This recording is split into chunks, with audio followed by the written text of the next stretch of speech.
ذرا تھوڑا بیٹھا تمام دوستوں کو بہت بہت مبارکباد میری طرف سے ماشاءاللہ.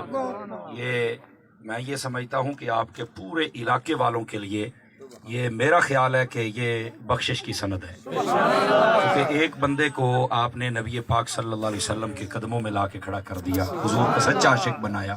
ظاہر سی بات ہے کسی نے تو ان کا ذہن بنایا ہوگا نا، کسی عالم کو تو سنا ہوگا. میں یہ سمجھتا ہوں کہ حدیث شریف میں بسا اوقات بندہ جہنم کے کنارے پہ ہوتا ہے اور وہ جنت میں چلا جاتا ہے. یہ اس کی زندہ مثال ہے. ہمارے اس بھائی کو بہت بہت مبارک ہو.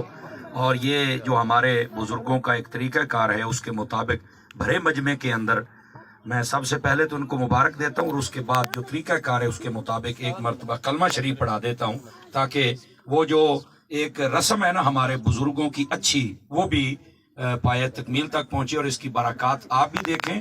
اور بھی جتنے، اگر کوئی قادیانی اور بھی ہے اور کہیں بھی ہے، میں آپ کو قسم اٹھا کے کہتا ہوں تم جھوٹ کے راستے پر ہو، میرے آقا کے قدموں میں آ جاؤ تم کامیاب ہو جاؤ گے. خدا کی قسم، یہ نوکری اور چھوکری کے پیچھے ادھر نہ جاؤ، حضور اکرم کی غلامی میں آ جاؤ، دیکھنا سمندر اور دریا بھی تمہارے سامنے راستہ چھوڑ دیں گے.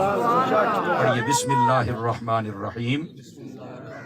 یہ تھوڑا سا اوپر کر لیں. بسم اللہ الرحمن الرحیم.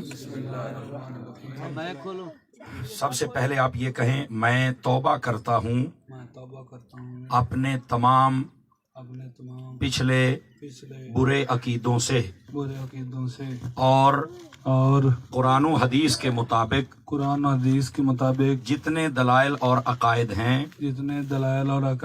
ان سب کو بخوشی دل قبول کرتا ہوں. میں اللہ تعالیٰ کی وحدانیت کا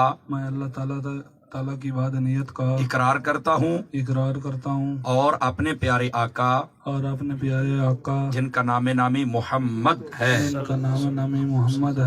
ان کو آخری نبی مانتا ہوں. اور اس کے ساتھ ساتھ ارادہ کرتا ہوں کہ آئندہ نبی پاک کی غلامی میں زندگی بسر کروں گا. پڑھیے لا